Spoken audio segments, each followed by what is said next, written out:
I think we're there. We are All in live. the stream. Okay, 5 seconds of silence, and it's Edward.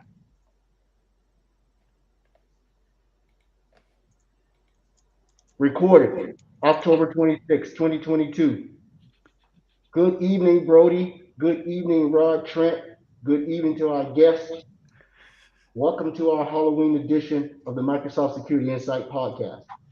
I am your host. MCAS Ninja? Love it. MCAS Ninja. That's awesome. Here, stand up. Turn around. See if you. Wow. There you go. Wow, you put a lot of effort into that. That's amazing. That is awesome. Oh, got- man. You got Authentic. the Hey, ninja Brody. shoes. Hey, Brody. Yeah, I feel bad now. So yeah, I that, feel bad now, too. so Yeah, it that looks really good. for my name, they call me Impossible Travel of the Clan MCAS.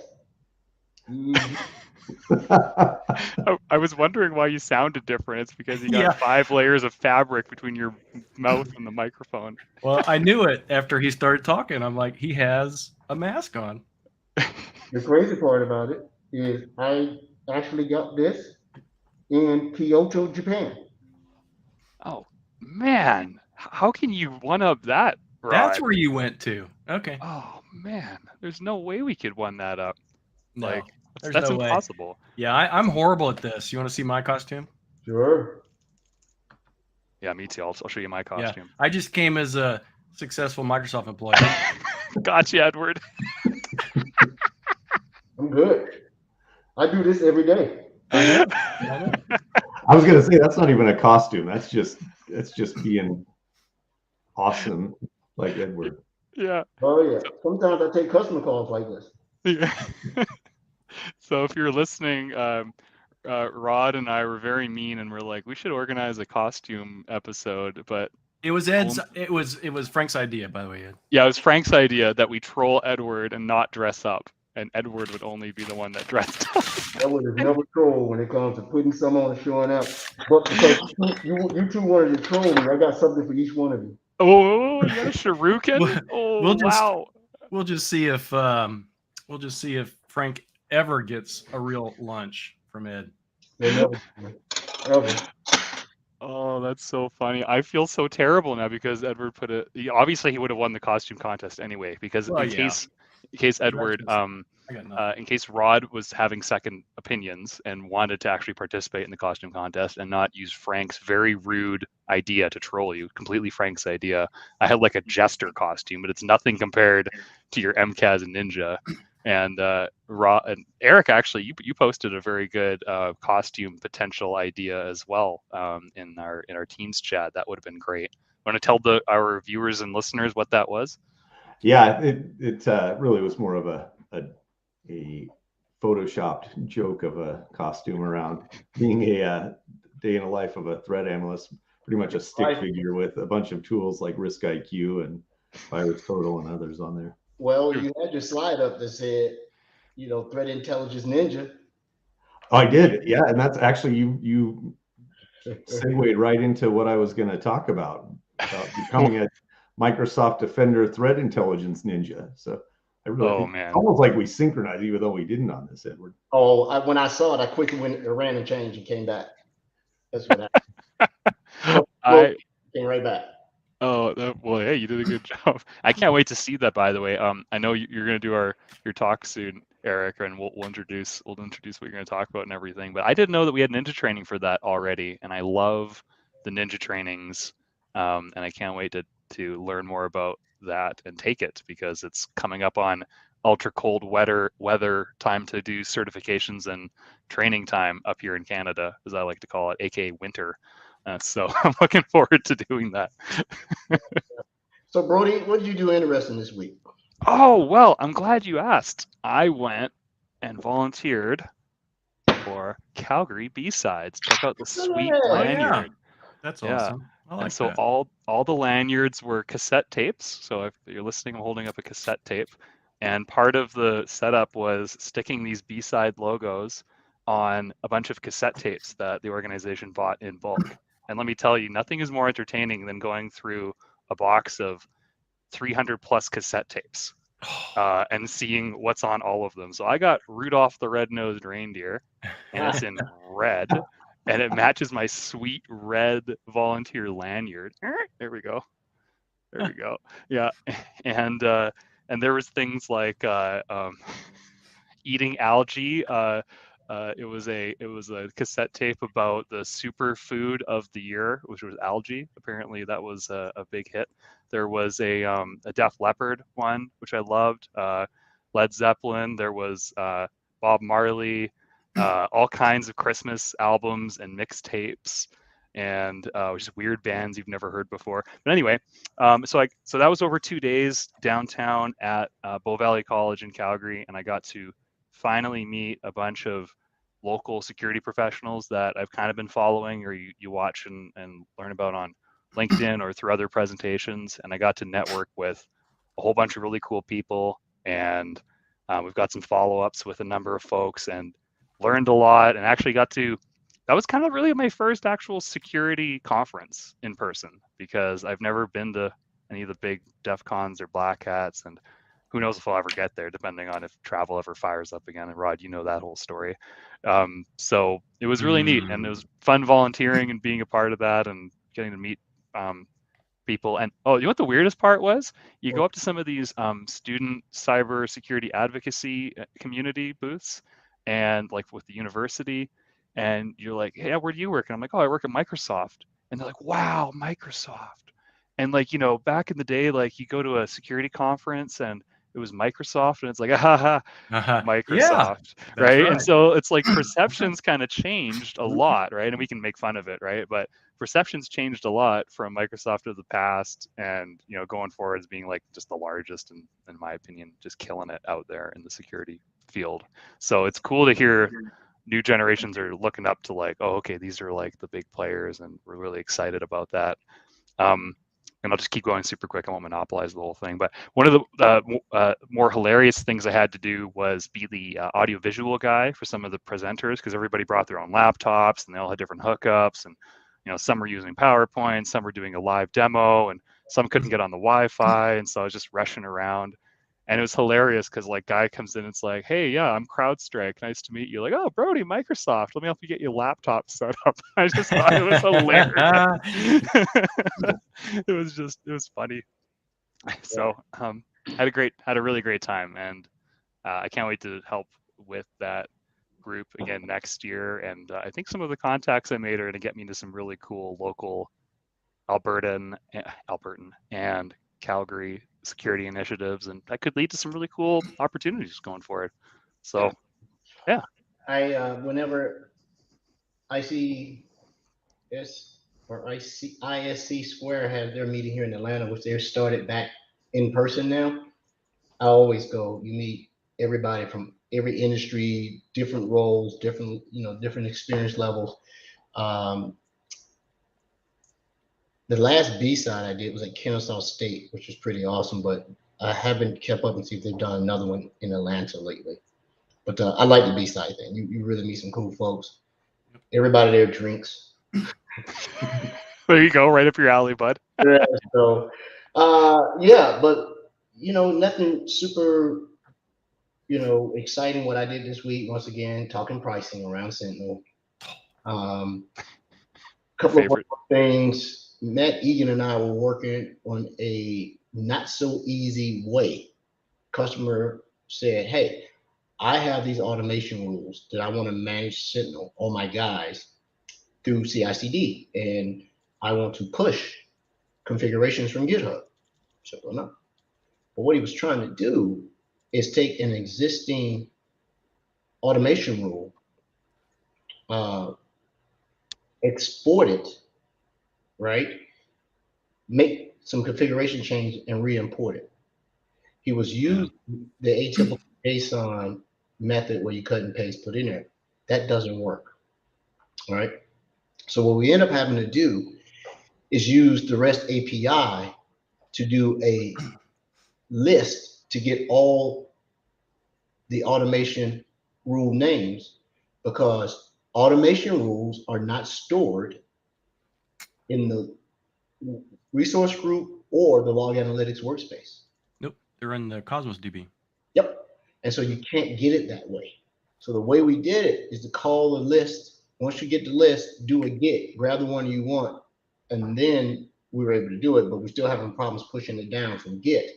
And we think we figured out the reason. Something's hidden in the way that you export it from doing an API call and the way you do it, what he was trying to do it in JSON.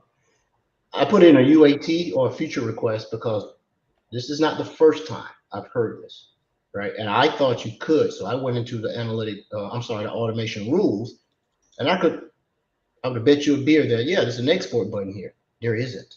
Can I export these rules? So he tried to use the atypical Azure infrastructure way. I'll get the JSON, I do this. So feature request is in. There's instructions on how to do this in the Azure Git about automation rules, export, and how to call the API that was in there. It was only 8 days old. I think Matt found it this morning, right? I don't think it's 8 days old, but we found it. So let me present something else that has been a pain in my butt as I try to be the professional, spend some time studying today, right? Check this out. Professional ninja. Yeah. Rant away. So let me share. Oops. Present. Share screen. Share screen. So Edward, even though I didn't wear a costume, I at least put some decoration up on my green screen. I see the evil rodent on the evil pest. But Rod loves it because Rod loves spiders. Yeah. And I've never seen a spider, just platinum spider. So I didn't see it till just now. How do I make this bigger, bro? Can you see that now? Oh yeah, we absolutely. Okay. Here's my issue. I'm trying to do some stuff in Sentinel, help Andrea Fisher out with a workbook. So I go here, I go to workbooks. Oh, over here. Go to workbooks. Got a bunch of them saved. Let's just grab one that always has useful information. How about Office. Right here? Okay. Watch. You say workbook. Wait for it. It's working. Live demos. Well, let me know. Let me show you what was going on. You see how it's still spinning? Yeah. Okay, so let me try one. Let's try Azure. Just try a separate one right there. You don't use dark mode? No. I just turned the light. All right, so this is working, but let me show you what it wasn't doing at first. If I go here, go back to service health, we got 2 issues, and they're trying to resolve it in the East. The log analytics skill set, or the storage skill set for these 2 things in the East is affecting specific customers. They're down. So they say that if you go into it, like if I go here, log analytics, you can see we determined the underlying storage resources within a scale unit in the region experienced an issue and became unavailable. So this is a rolling blackout of sorts. It's coming and it's going, and it evidently started today. So it's been ongoing for 4 hours. But what I did see, I learned from this. I don't think I've ever really used it in this manner. Check this out. I want to request a root cause, and you create an alert. No, I didn't know about that. And the alert will let you know when the root cause is available for you to go see. Oh, cool. That is awesome. That's nice. That's really smart. So if you go back one, you just taught Rod something. Yeah, that's rare. I'll just start sending those emails I get about it for spam and just do this. So if you go to the Azure Monitor one, this popped up 10 minutes ago. So they got issues over there with the Azure Monitor service. Makes sense, right? Sentinel workbook workspaces. So it's all in the East. And they gave the same type of, whatever. But one more thing I want to show you is you can also see the details of what's being affected in your environment, right? If I go back to service health one more time, the cool map where you can see is in the East right here. Not everybody in the East was having the issues. So this is what I learned today on this. It's actually pretty cool. I thought you would have got something in email of some sort, which I checked. I have not gotten an email from Azure saying we're having difficulties. I don't know what the SLA is for notifying folks. So that's all that I had. Cool. Hey, Noodle McTwoodle. Hopefully I got that right. Was asking where that workbook is located. Can you drop the link without putting in your subscription ID or anything like that? No, you can just click into you. If you go into your Azure Sentinel, any workbook, they all were failing. Every workbook was failing. And, oh, okay, got it. yeah, it's eating up the ability to do these two things to make Sentinel run. Now, something else that was affected.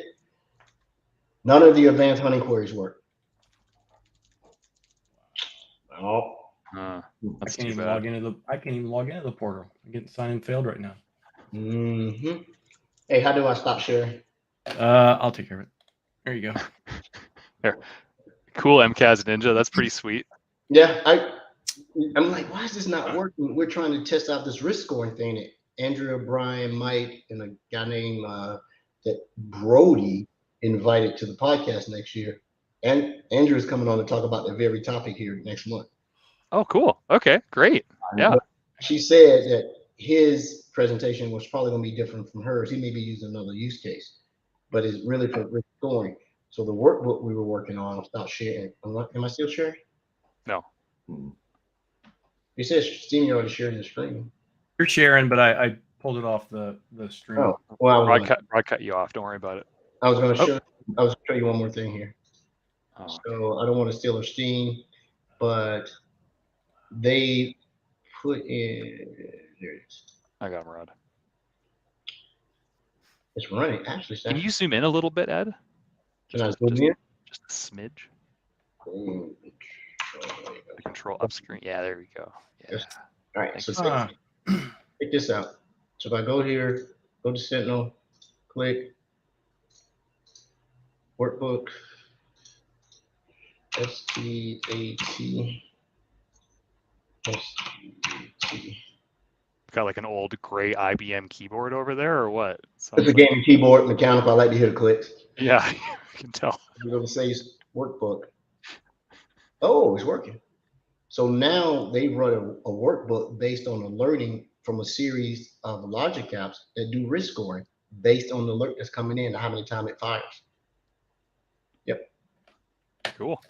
I'll let her know that it's working again. She had to get in my lab because she can't run this in the Microsoft sponsored lab.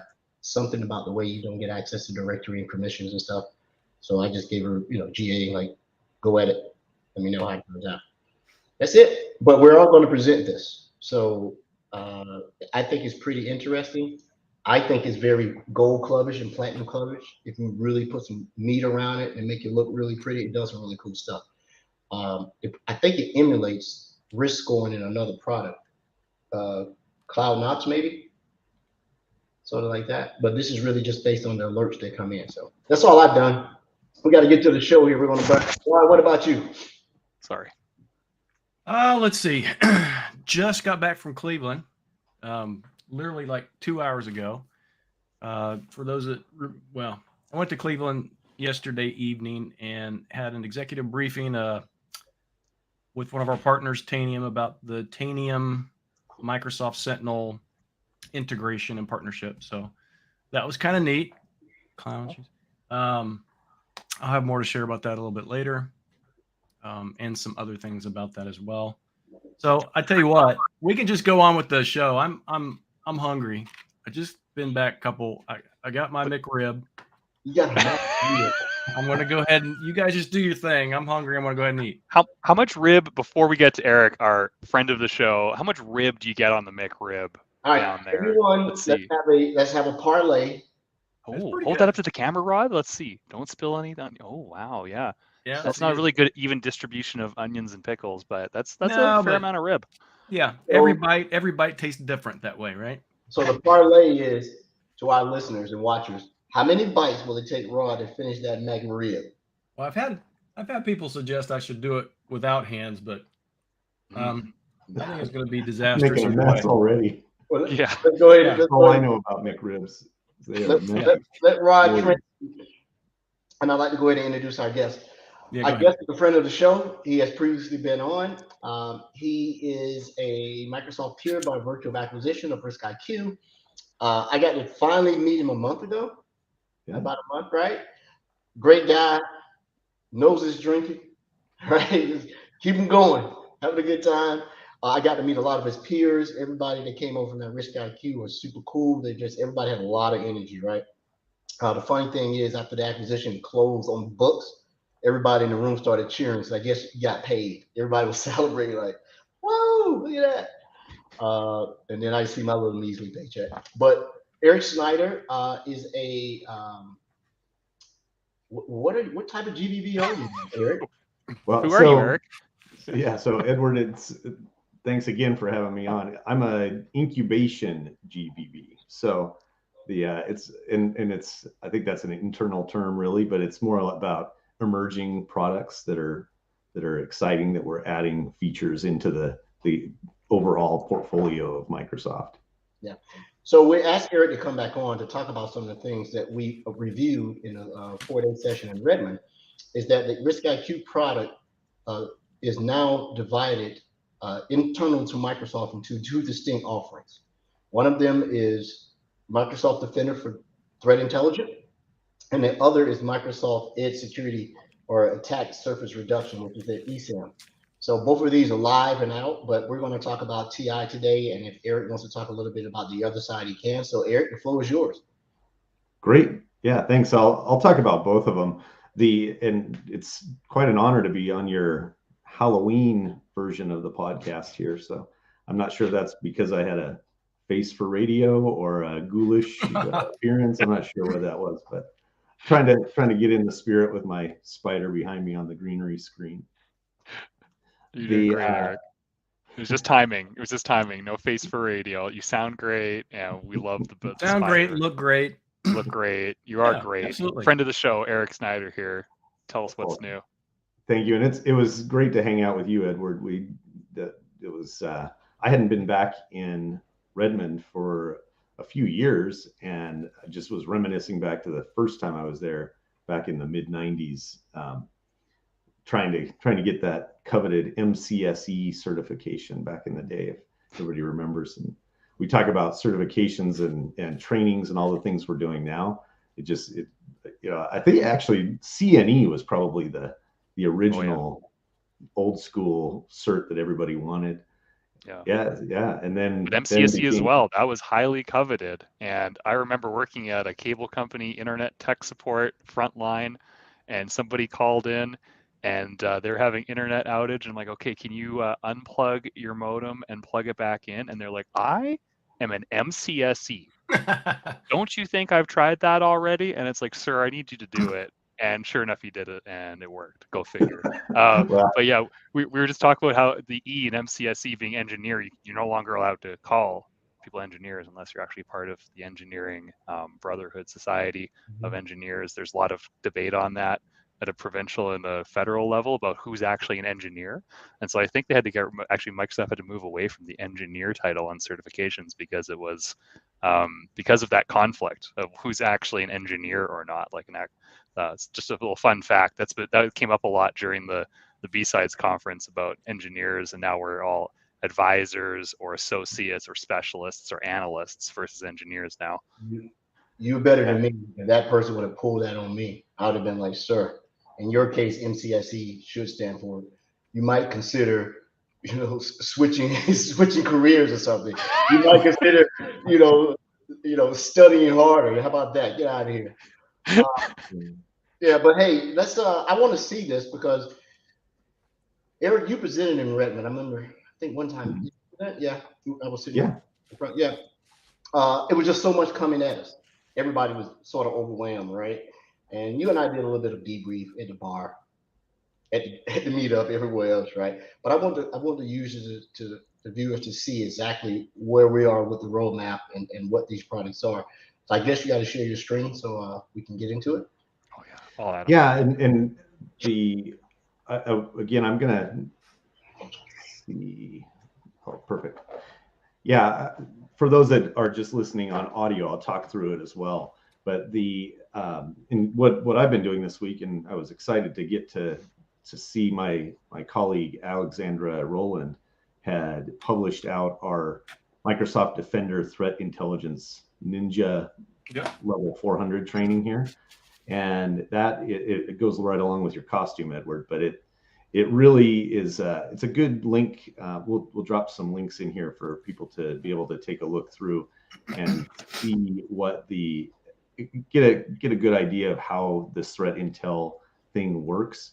Now, just to go back to it was almost a year ago, you had me on the podcast the first time, and we talked through what this Risk IQ previously, and now what we've brought in as a Microsoft product. We brought them in as two different areas.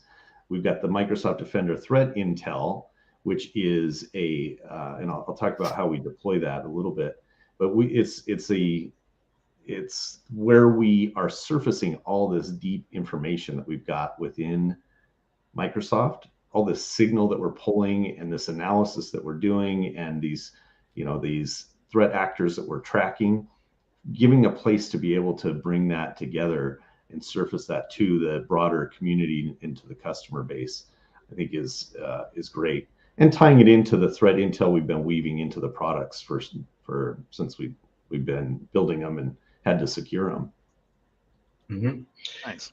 So within that, for our listeners that are looking at this but don't understand, the TI piece is residing in Azure. Actually, I'll correct you there. It's the Defender, Microsoft Defender External Attack Surface Management, or EASM for short, that's deployed in Azure. Okay. So that is an Azure resource that you can spin up. You can then utilize that data through some of the other products that also reside in Azure. Now, all of that we talked on our last one. I can recap a little bit about how all this data is that we collect from across the global internet, and what we were doing formerly as Risk IQ, now as the Defender TI and EASM team. We're going out and crawling across the global internet and bringing back a bunch of telemetry and insights and putting it into a huge data lake. And that resides in Azure, but it's behind the scenes. It's not something that has to be utilized on the customer side to do that. What they spin up in Azure is just a resource to be able to identify what is their attack surface, and then being able to tweak it and control it and tune it to their purposes. All right. So inside Azure, thanks for the correction, the attack surface reduction is called Microsoft Defender EASM, or EASM. Yeah.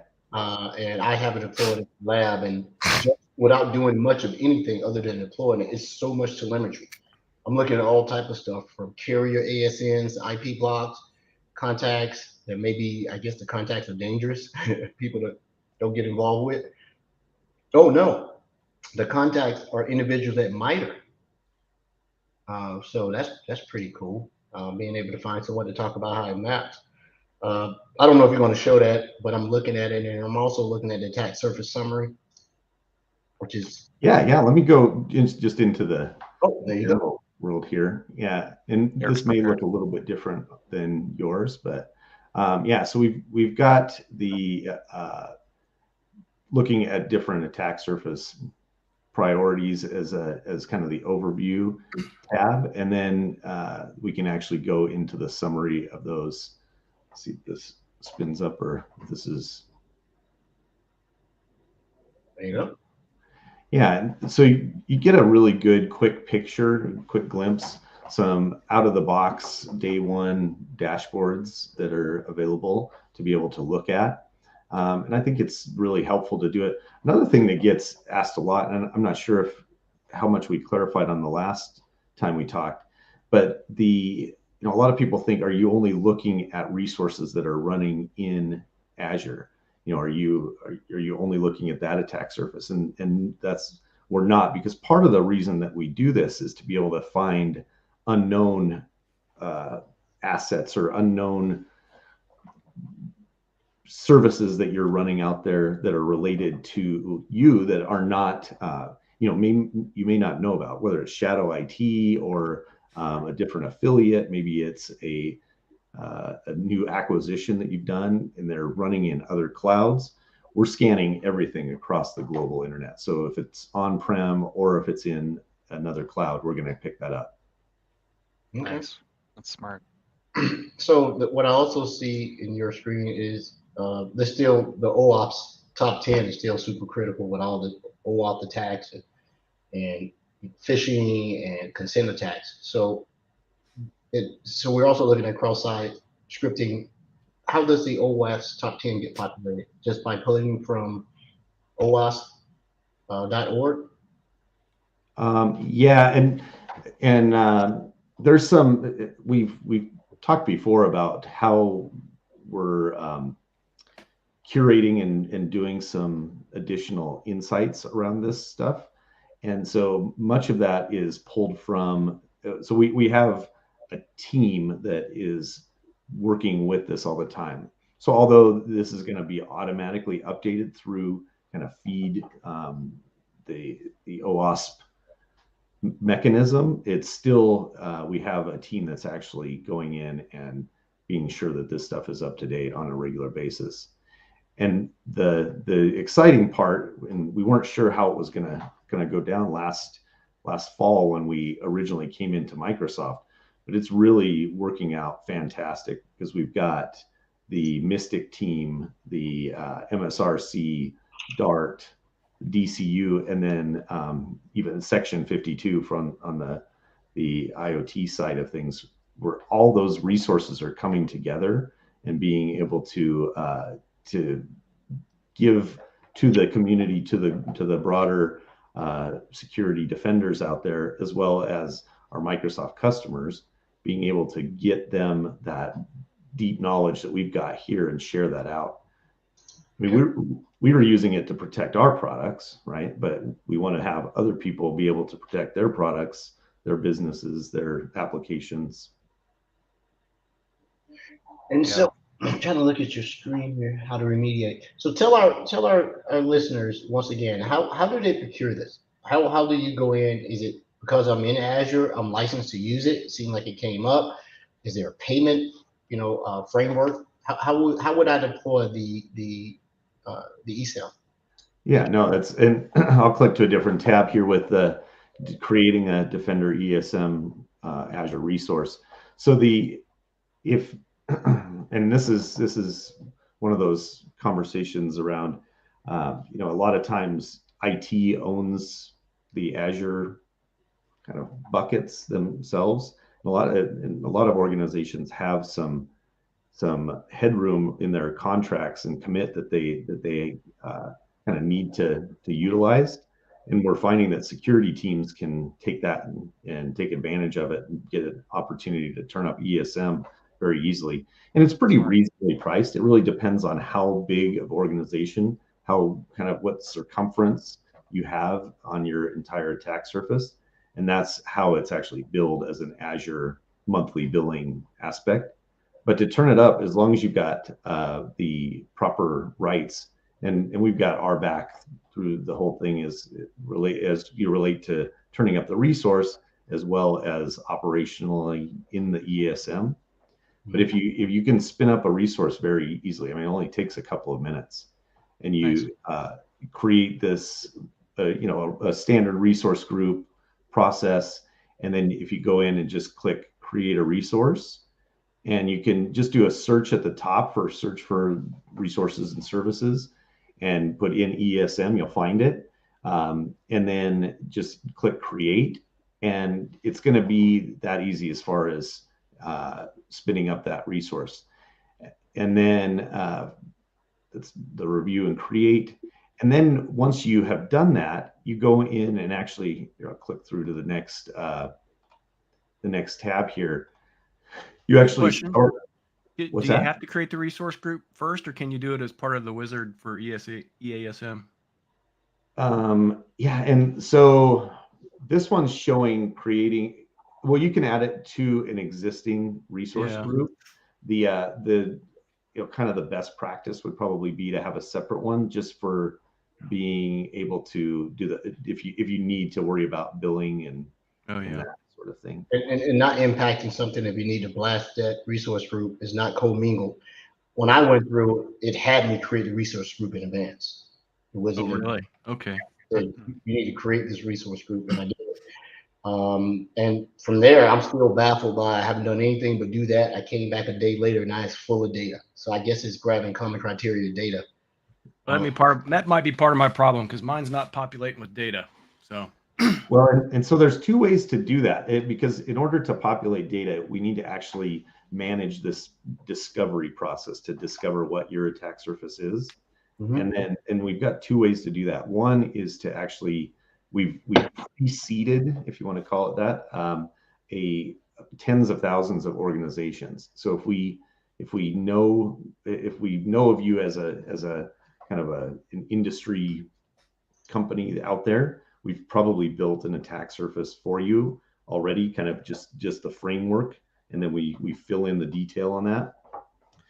If not, you can go in and do a custom discovery, and then you can seed it however you'd like, whether it's by an IP address, by a registrant email, whether it's just a domain, top level domain that you can put in there, and then we'll start going out and spidering across the internet to go look for what is related to yours.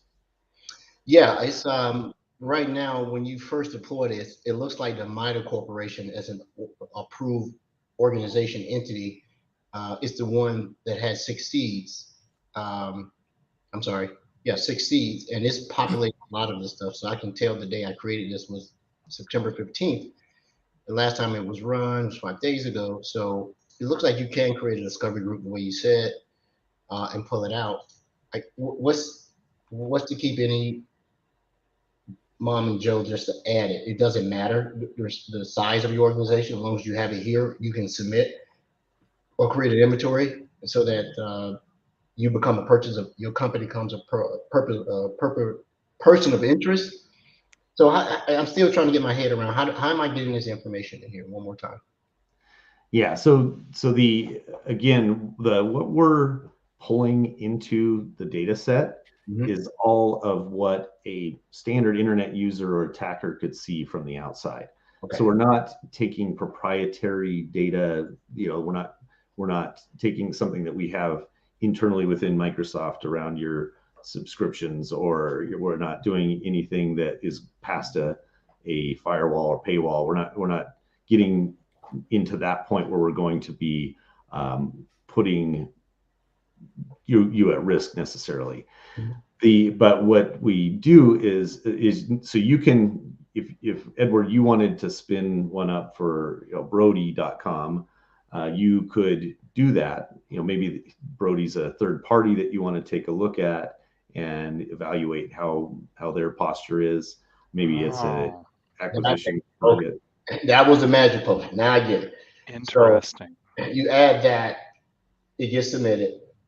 You go out and you look at it, and this is similar to the way MCAS does application uh, compliance and risk scoring.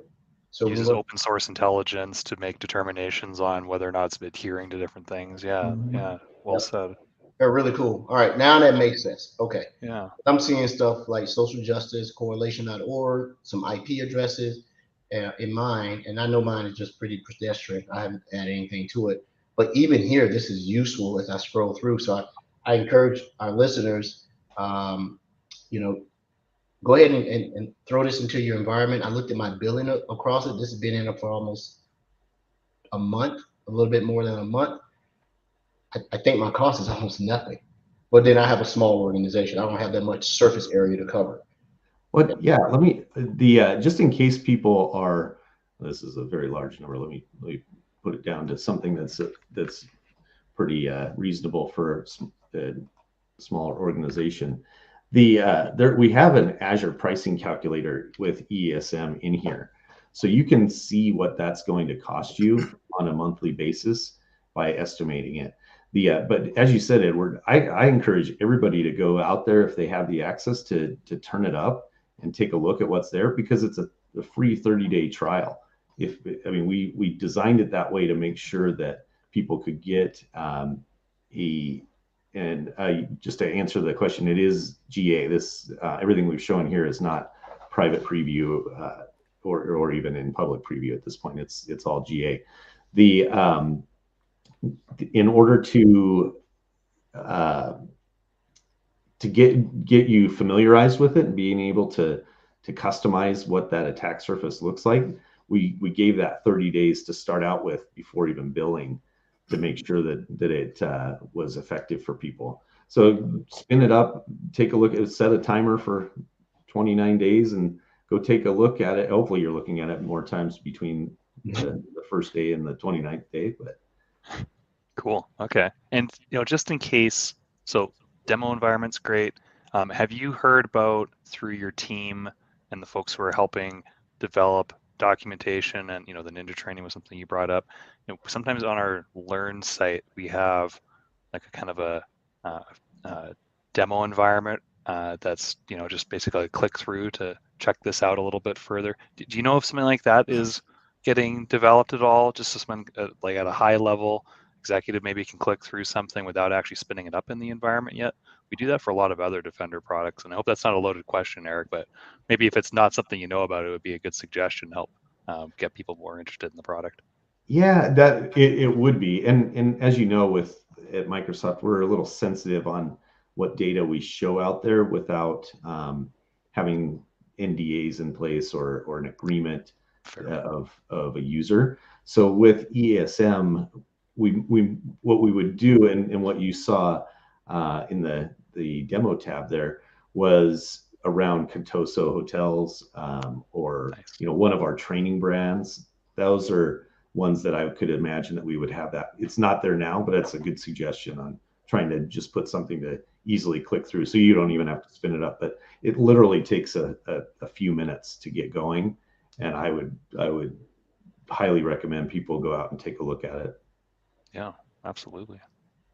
That's cool. So Edward and Rod, you two have already spun this up previously. Is that my understanding? And you've been poking around on it? I did early on, yeah, when it was first introduced in Azure in public preview. I think maybe it was after GM, I'm not sure. I was not hugely successful for whatever reason. Well, the inventory piece, right? Trying to get the discovery of whatever I'd typed in. Maybe I just didn't wait long enough. And yeah, Rod, you're absolutely right. That probably was the case. There was a couple of things. Number one, the documentation was lagging behind a little bit. And so we've corrected that. You can go through the public site and pull all of that down. The other side was there was a little bit of delay on some of it takes, I talked about that framework that we do with the pre-built. And so there's kind of a lattice there that then we go out and crawl through our data sets and actively go look, because we don't want to be utilizing resources that we don't need to. So once we know that somebody is interested in those particular, we go and kind of do a second level interrogation and fill that lattice in. And that's what takes a little bit of time. It was taking initially a little bit longer. We've gotten that down to 24, 48 hours at the most. It's mostly what I'm seeing is about 24 hours. So if you do a custom, you're not going to get instant data back. It's going to take about 24 hours to fill in. So just be ready for that. If it's a pre-built one, you're going to get automatically what we have already kind of pre-filled in and get to take a look at that. But then in a 24 to 48 hours, you'll get that really depth of information around it. And again, it's another reason why we did the 30-day trial. Gives you plenty of time to let that run and get the details. So this is interesting too, because while you were going through it, I stood up a brand new instance thinking that it's probably less buggy now. Sorry, it's probably a bad way to put it. But obviously our development cycle, we fix things like the next day sometimes. But the reason why I shut it down before was because of that 30-day trial. But it would appear every instance that I throw up gets another 30 days. Is that correct? Yeah. So again, it depends on the subscription. Some of the ones we've got internally are a little bit different. I have an external subscription. Otherwise, Yeah, so it shouldn't, you'll if you do want it, I don't think you can do it for another 90 or 90 days or 6 months or something before you can spin it up again. Yeah, unless you totally trash one and start from scratch, right? Or no, it's still 90 days or so. So let me ask a quick question about this. I see your billing here, but I know for a fact I didn't do anything. So other than set it up. So I saw the billing for 30 days, and then I went back and started going down. I have several subscriptions that are paid. So September, when I shared my screen, you saw when I stood it up, or I think I told you September 15th, and then it went to October 15th, and then the next 30 days showed up. Now this is just a small lab, not to alarm my users, but now when I saw the cost for 30 days in my small environment, it was $1,312. So luckily it wasn't tagged to one of my subscriptions that had a credit card attached to it. It was attached to Visual Studio. And what they did was they disabled the subscription. I guess I went over bill it.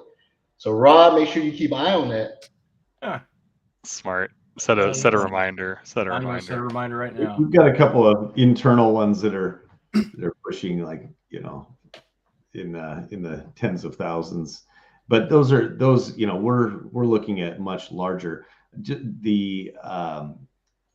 We also just, I showed you the pricing page on, so it's works out to 0.011 cents per day, and so it works out to about $4 a year per asset. And we've done some things to make sure that is reasonable and minimized. So we're deduplicating IP addresses that are used more than once. The wildcard DNS hosts, things like that, are being deduped so that they're only being charged one time. So we have some people that their wildcard DNS just goes totally crazy, and it's good to know that what is, that's good signal that you want to keep, but we don't want you to be just getting crazy overbilled for it.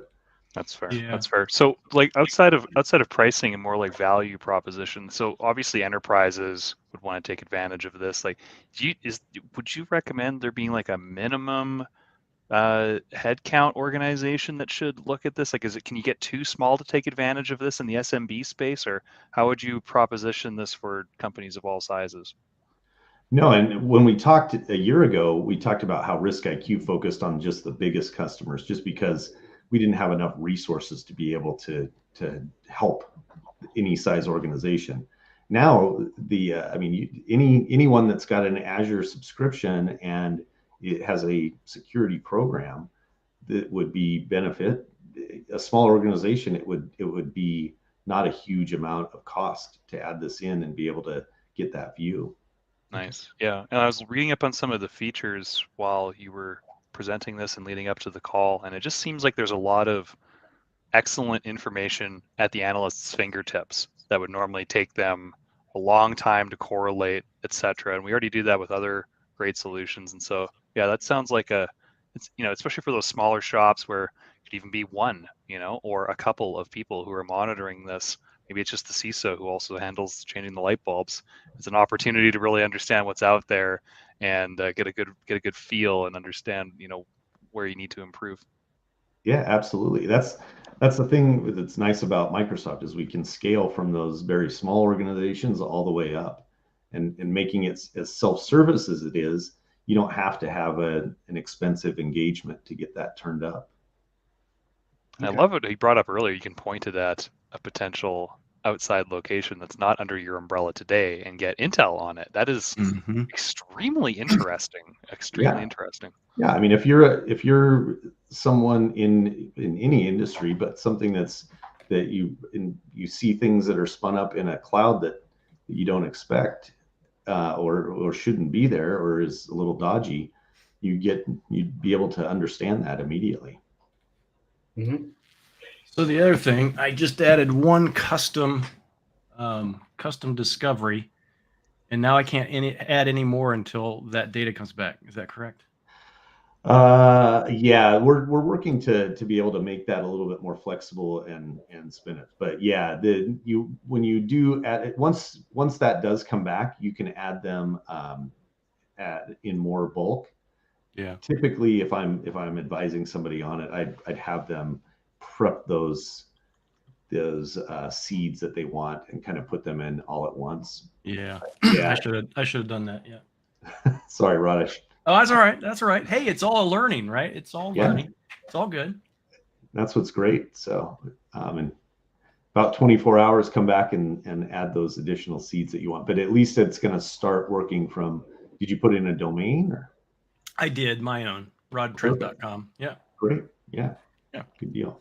Rod, I was trying to sneak into your $6 million man environment to take a look at this. We'll have to talk later. I don't have access to today an internal environment that I can go and poke around on this. Yeah, I just noticed that for whatever reason, Contoso, at least for the EASM or whatever you call it, I don't have access to that either. I'm gonna have to go ask for access somewhere so I can at least demo it. Yeah. Maybe our friend Erik could get us some view only somewhere on his top secret. We'll find out. We don't want to put him on the spot or anything. But yeah, it'd be cool to poke around on this somewhere because, as some folks might be aware, if you're even a Microsoft consultant sometimes, but independent professionals, you may not have all the ability to fire up resources. And so yeah, we can lean on our friends and hopefully take a look at this and click around because I'm really interested in learning more about this, and I love learning by clicking around and looking at it myself. So yeah, it seems very interesting to go in. I'm playing around. So if I'm Erik, if I'm looking away from you guys, I'm not being rude. What I wanted to test is that I spun up one of the the free ones you can use on transform.microsoft.com and create it. And when I went in there, it was like, no, insufficient rights. Oh yeah, those demo labs don't quite you can't. I don't think in some of them you can spin up Sentinel either. That was another area that I have run into prior, and that's when Rod helped me out with an account. Yeah, so there's going to be some partner demo environments, the CDX demo environments Transform, where inherently you're not going to be able to spin some of this stuff up, unfortunately. But I'm sure over time the team will hear feedback and partners and independent MVPs, not Frank because he's not an MVP, but other real MVPs will want to check this out, and maybe we'll make that available. Poor Frank. Poor Frank. Hey, he's not here. He's gonna get slagged on. I nominated him multiple times. I think we're trying to get him on again. I think we can make it happen, Rod? We should be able to do it, I would think. I think that's why he is not been on the show recently and maybe here a couple weeks in the future because he's trying to disassociate himself with us so he can get the MVP. That's smart. Hey, I did the same thing. I started recommending them before they pulled mine.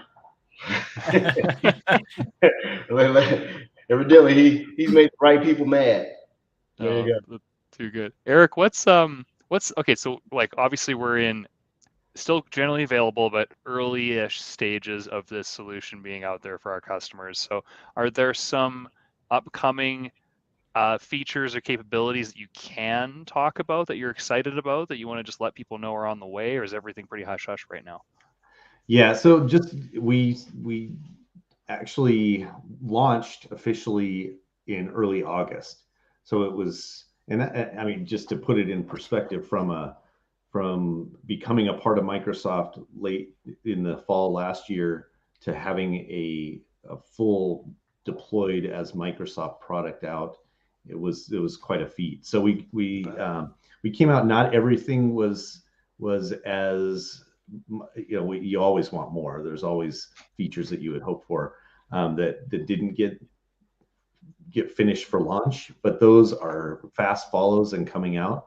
We actually announced at Ignite the integration of MDESM with Defender for Cloud. So that was an exciting part. So you'll be able to, there's tying into pieces of Defender for Cloud with MDESM. So just showing that power. There's quite a bit coming up. We're going to have some private previews starting. Definitely for those people that are interested, reach out to our community, and we'd love to have you included on some of those things. Quick Yeah, question. Since I'm sitting here messing around with this, and Brody says he needs Shoot. access, what is the role? Okay, so I understand what the role is, what you need as a contributor to create an instance, right? To create the resource. What about someone that you want to give access just to view the inventory? Is there currently a role for that, or is it security role, or is it something else? There's and I don't think we have it on deployed on the public documentation. That's No, something it's not that, there. but there is a full breakdown of that RBAC capabilities within there. Okay.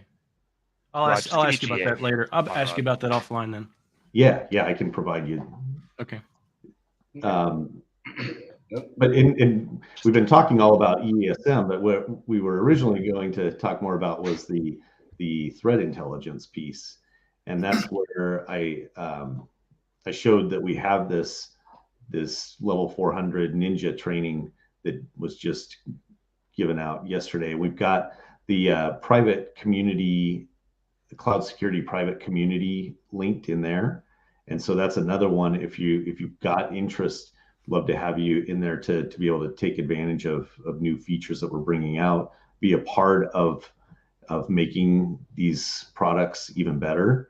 And so to come in there again, if you look at the use cases in there on what TI can be used for. So the TI, again, it's using that same set of data, being able to see what the threat actors are seeing, what the threat actors are using, what they look like, their TTPs, and being able to make connections or pivot on certain information and go deeper.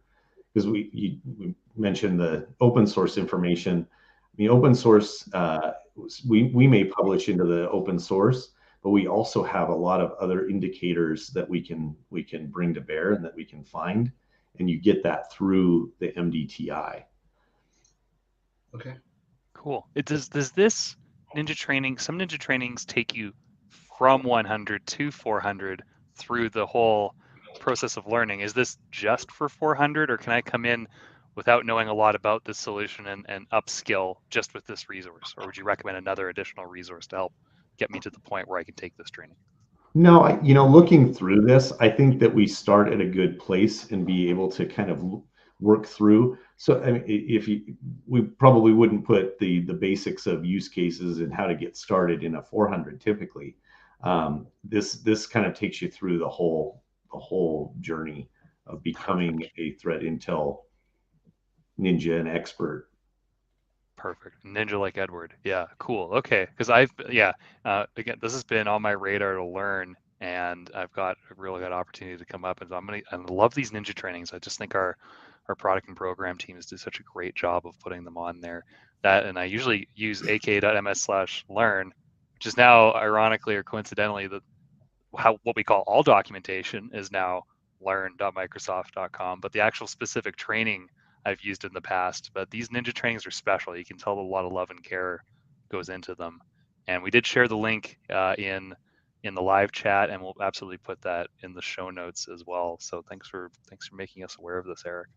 Perfect, you bet. And Brody, again, there's a lot of links in there, so look around to be able to find additional information. So a quick question for you, Erik. I know we were talking about spinning up, every 30 days. Whatever the technical limitations are, how do you uninstall this product? Like, I want to get out of this particular one. I want to create a resource group that's more representative of our production environment. And I don't want to reuse any of the other stuff. I want to install net new because I have a subscription that's, instead of building an Azure infrastructure team, I'm going to build a security team. How do you go about uninstalling the ESAM? Yeah, so it's just a resource. You can delete that resource, and that goes goes away, the billing would cease at that point. The and then as far as redeploying things, there's those time limits that you need to be cognizant of, or reach out to the GBBs like us or your account team to be able to help through that, and we can make sure that you get what you need. So if I do this, and let's say I'm on a trial or paid, and I decide, hey, I'm going to delete this particular resource group and all the stuff in here. I'm going to, now that I know more about the product, I'm going to deploy it better. What happens to the data that was already collected that was manifesting before you do it? And I'm asking you very pointed questions because I'm doing it here. And so when I turned it off by deleting the resource group, all of the data that was previously there, I guess it bites it. So there's no way to shut the service off without deleting the resources, it seems. Right. That's Okay. right. Okay. So everything would be contained, not only the entity itself, but also all data collected, custom rules, whatever. It's all within that initial resource group that you create as part of setup. Is that Yeah, right? it's in that resource within the resource group. It's all contained in there. Now, hypothetically, Edward, could you just not delete some elements within? I don't know. I'm just making this up on the fly, but maybe you could go into that resource group and delete some elements to stop billing, but keep the data somehow. And I don't know. I didn't go that route. I was more draconic. I saw this bill and I cut it off. Right. I knew that's where your question was coming from. Like, oh, he's worried about the bill. That's why he's asking Eric. Yeah, I'll have it. But my thing. I know Edward's going to have a time on my calendar shortly to go through. Yeah, exactly. No, it's all right. I put it in. I forgot about it. This is on Ed. Where I said, oh, I did it. When were we in Redmond? Oh yeah, I did it right after Redmond. I came home and oh man, I got it in, and then I got distracted on something else. And so the first month, no bill. Second month, even in my small environment where I didn't do anything, like I said, it ended up being like $1,300. I'm like, but luckily it was on my Visual Studio Enterprise, and it doesn't have a credit card associated to it. Eric, great job. You had such a great time showcasing this to Edward, and then the follow-up conversation at the bar, as far as we understand, that you tricked him. Old fashions, brilliant. Advised him to load this up, and he lost track of it. This is funny because we used to give Frank a hard time about a certain Defender for IoT bill that he received. And so now Edward's in the same boat. Edward, keep track of your costs, right? Set up a costs alarm. Come on, you're supposed to be the big GBB expert here. No, absolutely not. GBB stands for it's his fault. That's exactly what it stands for. I wish I had done what you said, Brody, and went in and tried to figure out which particular element was crucial for the billing piece to get the data. But if you can't, you can export everything out of here. I noticed that each one of them, attack surface, security posture, GDPR compliance, the OWASP top 10, you can go to each one of those navigation planes. It'll allow you to export everything in there. So I should have done that prior to doing it. Now I just need to get a better understanding of costing because I'm going through cost analysis, and it's just a little bit, all in. It just gives you total cost for the service. So the service in itself, there's no breakdown of what in that service. It says Defender for. Yeah. Okay. That is again, things that aren't completely in private preview yet, but those are the things that we're making improvements on so that people get a better idea of what is billable. Because not all of those, as I mentioned, the things that we deduplicate, IP addresses that, if you've got a massive block of IPs, we're not billing you on all of those. Only things that are active, that have a port active, have a host associated with it, so forth. Okay. Well, I still think that's dubious at best because, if you need, how do you define active, right? If I ping you and you respond to ICMP, which is bad on the internet, but you could, there are port scanners that just go, I forget what mode they go, in Nessus or Nmap. The port doesn't have to respond. I think those technologies allow you to still scan that host for a non-responding port. No, that's right. We're not gonna that it's not related that way. We actually need to see an open port response, and not just a ping, but an actual open port respond on it. Okay. Yeah. And so what about internet facing entities that maybe, I guess people still use DMZ, so they're shielding their internal infrastructure by putting workloads in a traditional data center in a DMZ and then exposing it either directly or via bastion or reverse proxy. How does this happen in the cloud, right? People can make the same mistakes in the cloud, right? And so you want to service that with your understanding through the ESM. Okay. Yeah, misconfiguration happens. It's not, cloud doesn't equal secure. It doesn't. But I'll tell everybody listening to this call, let me go ahead and get the booze out of the way. Azure, GCP, AWS, who's the fourth player? IBM, Oracle, all of the clouds are unbreakable, unhackable, until you start putting workloads in it. Is that really a hack at that point? That's an insider door threat. Open? Are they breaking in, or are you just leaving your door open? I'm telling you, once you start adding workloads, like when you set up a net new any one of those cloud subscriptions, it's essentially air gap. Once you start putting resources in there and connecting and giving it IPs, best of luck to you, buddy. The most secure organization is one that's made of concrete and generates no income, has no employees, and no line of business. Yeah, absolutely. Our government. Yeah. Sorry about that. Oh man, but this has been good. I know we can't get all of this into the little. Even if we had a whole hour, we ate up 20 minutes of your time. But we'd like to get you back on. You'll be back on Reactor in November. Mm-hmm. What are you going to present on then, Eric? Is this a part 2 of this, or what were you thinking of showing us? Yeah, well, originally we had talked about and I just want to get a quick plug on the Defender Threat Intel, because that's not I love that. in Azure. That's deployed as a part of the M365, and you can do a trial there in the M365 Admin Center. Oh, that was going to be one of my questions. Thank you. I was going to ask how you can take advantage of some of this outside of just within the Azure environment. Yeah, we got a few minutes if you wouldn't mind talking about it. Thank you. Yeah, so it'll be a precursor to showing us the actual wheels and gears when we do the reactor, right? But yeah, that's a good question, Brody, because folks are, how do you buy it?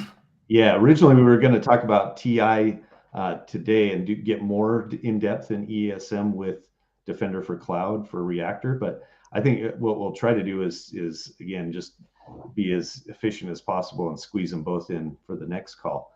But to be able to transact for the threat intel or to do a trial, you do that through the M365 Admin Center.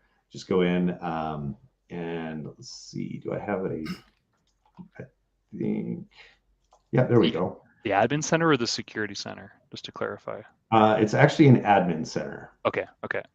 Yeah. So and then you can access the do a search in there for threat intel, and you'll find this and be able to kind of click through, and you can do it as a up to 5 seats as a trial, and be able to kind of start this out.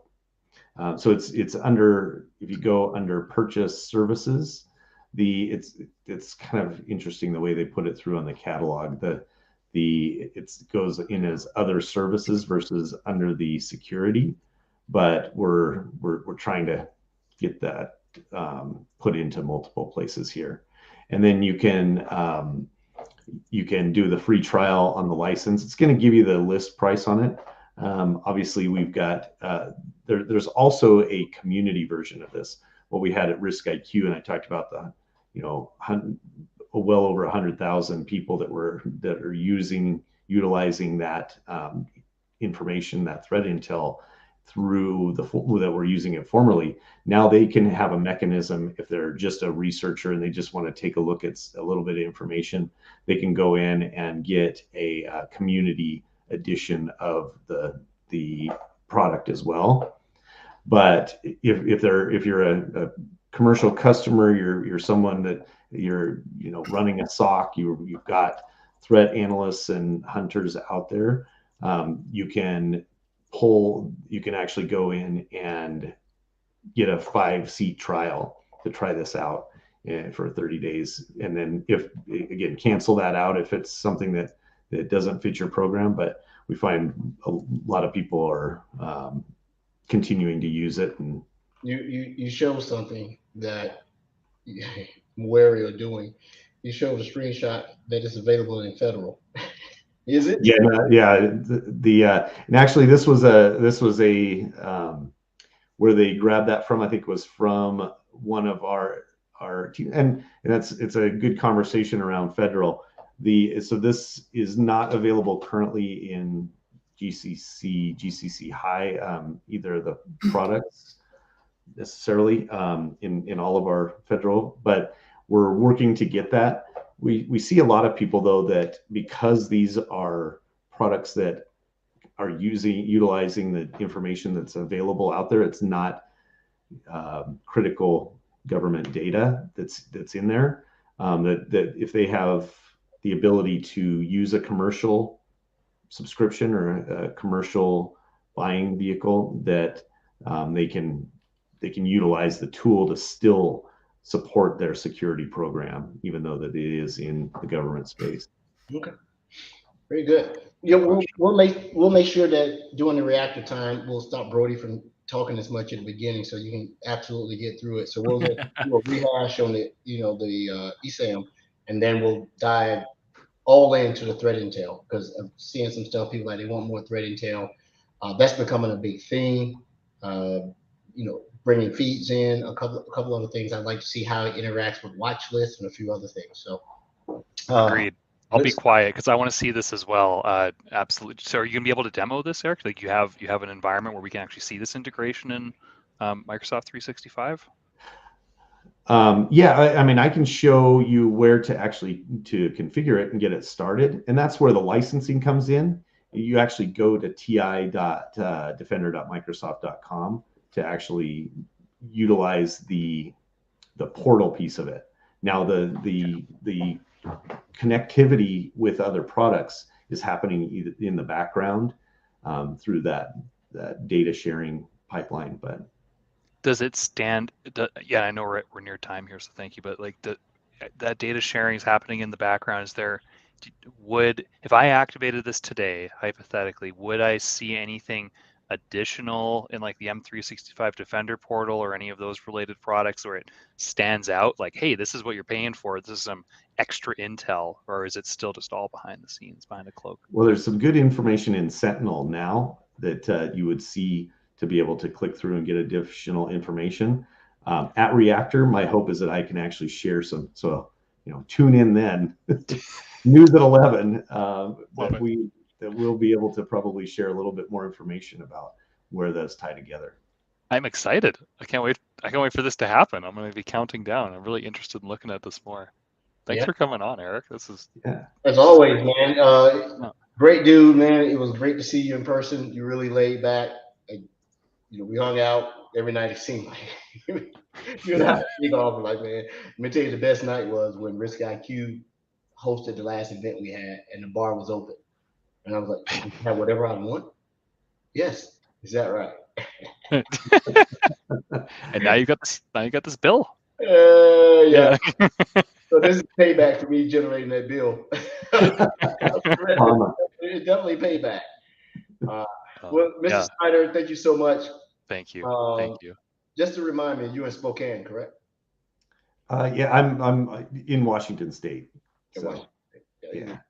But anytime you want to come on the show, you don't have to wait until Reactor next month. If you want to come in and say, hey, I want to tell you something that's really cool before we go into whatever holiday routine, you're always welcome to come on. Always. I think one of the things that you didn't read the fine print is that you have to host one of the shows if you come on as a guest. So, I'm totally willing to do it. I know that you, I mean, can I be presenter and host at the same time? Yeah, absolutely. We'll get monopolize. We'll get rid of Frank.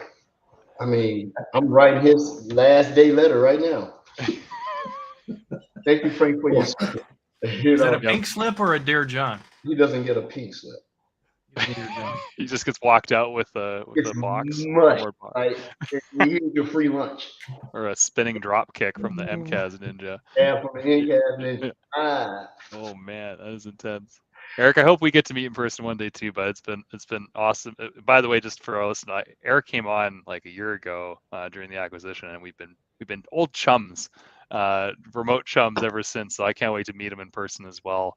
And it's been great having you on. We appreciate you showing us this and all the hard work that you and the team have obviously put into realizing, why Microsoft reached out, told Risk IQ you're going to be a great fit, and now we're seeing the fruits of all that labor. So super cool. Thanks for coming on. Can't wait to see you on Reactor again, and we really appreciate your time today. Yes, sir. Likewise, Brody. Thank you. Thanks, everyone. Awesome. I'm going to have to set my reminder to turn off. I do it. Yep. Turn it off. Hey, can you guys stay on quick when we add the broadcast? I just want to ask a quick question. Yeah. Okay. Bye-bye. Bye, everyone. Take care.